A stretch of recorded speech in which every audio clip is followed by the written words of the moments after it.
The Game Boy! I'm stuck in a Game Boy!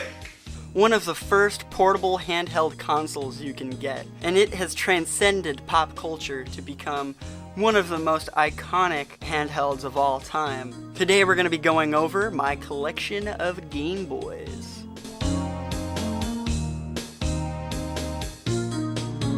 Alright, so we got this Game Boy case, and inside is my Game Boys. The original Game Boy was quite revolutionary for its time, but whoa, does this screen not hold up. It can't even light up. You can't play this at night or in the dark, but as the hippies online say, blue light is bad for your eyes. So someone like that might enjoy playing on the older Game Boys. Something feels great about relaxing, laying back outside, and playing a little bit of Game Boy, maybe with a cup of coffee.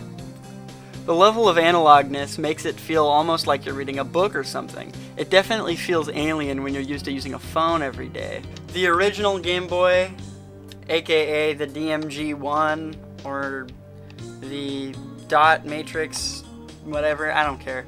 The original Game Boy is a weird piece of technology, mainly for the fact that it's just so ancient. It only plays games in green. If you want to play a Game Boy Color game, then you have to get a Game Boy Color. It's basically like a black and white TV, other than the fact that this is green. It's a green screen. Not too much can be said about it, other than the fact that it's pretty big, bulky, and kind of somewhat comfy, honestly. Here's another rechargeable battery pack. This one's for the original Game Boy. Now, if you already thought this original Game Boy was huge, this makes it a way bigger. It does make it kind of comfy though. Now, here's something cool about this. Forever ago, when I was dating my ex-girlfriend, we went to an estate sale. I happened to find this original Game Boy. Now, the screen was half off, didn't have the battery cover plate, and it came with a bunch of Game Boy Color accessories, and no games. The very next day, I went to hang out with my friend Devin, and across the street, there was a garage sale, and what did they sell me for 30 bucks? An in-box Game Boy Color in transparent purple. Oh my gosh! I'm stuck in a Game Boy!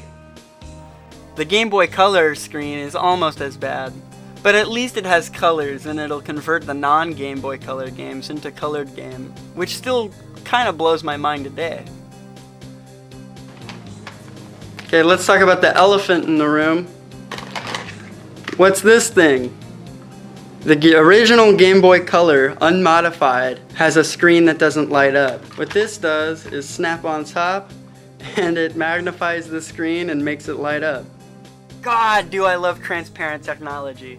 They really need to bring back this stuff, because, man, I just have a soft spot for it. It just looks so cool. You get to see all the ribbon cables and circuit boards and stuff. Not only did I get this in-box, but I also got Jeopardy and some dumb baseball game in box as well, which is just awesome. For 30 bucks, I'll take both of that. Even using this dumb Game Boy Color light accessory still feels like a unique experience. The Game Boy Color is kind of awesome. One, it definitely has a better screen than the Game Boy, like, colors aside. Two, when you do have a non-Game Boy Color game in here, just a normal Game Boy game, it'll convert it into color, and some of them already have like a pre-built like color. For example, like Yoshi's Cookie will automatically go green, Kirby will automatically go pink. It's a smart piece of tech. I love the color font. It's just so 90s and cool. This is a Mad Catz battery pack. I don't know how to charge it, so it probably will never be used ever. This is the Game Boy Advance SP. Oh my gosh, I'm stuck in a Game Boy. European exclusive tribal tattoo edition. There's also something to be said about the front lit screen on the Game Boy Advance SP. Weirdly enough, I prefer this over my DS screen. I'm thinking about upgrading this Game Boy to a backlit screen, but for novelty's sake, I love this thing. Oh man, This was always my favorite scheme for the Game Boy Advance. Maybe besides the NES edition or the SpongeBob variant. There's something so cheesy and badass about these tribal tattoo designs. In the 90s and early 2000s, they were everywhere. It was on cars. Shadow the Hedgehog's logo is a tribal tattoo. There's just something kind of sick and like mall ninja about this. Not only does it look cool, but it folds in half, which is sick. I don't have the horizontal Game Boy Advance, so I can't really speak on that, even though people say it's more comfortable. I like this. It doesn't have the backlit screen, but you know, the front lit screen is good enough. It doesn't have a headphone jack, which bothers me, and it doesn't use batteries, which also bother me, because I might have to upgrade it to use USB-C, because I can't deal with having a unique plug for it. This is a charging cable for the Game Boy Advance SP. There's just something so cool about this. Not only does it look cool, but it plays every Game Boy game ever.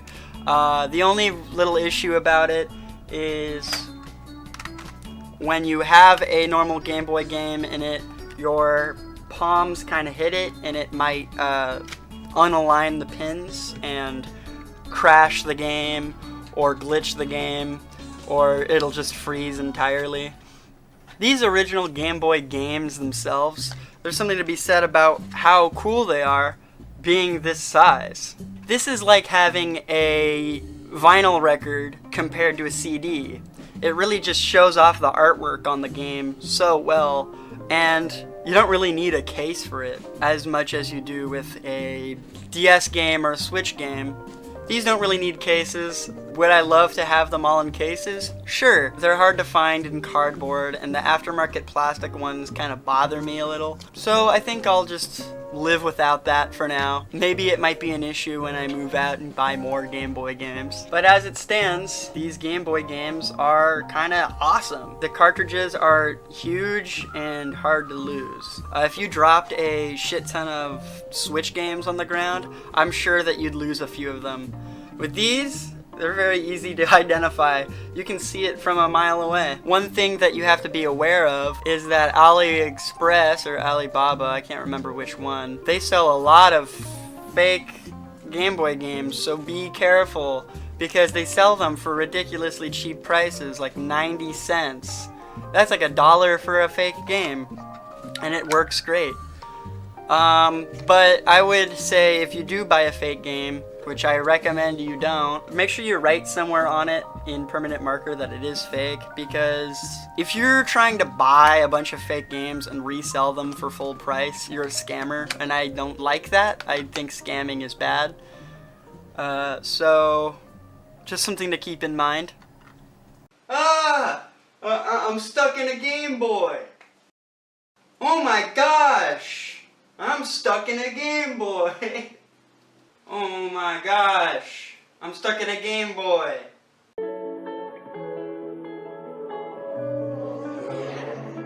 Ding doink, you're my favorite coin. Want you to dink on my face, take a doink on my chest. Yeah, yeah. Ding doink, you're my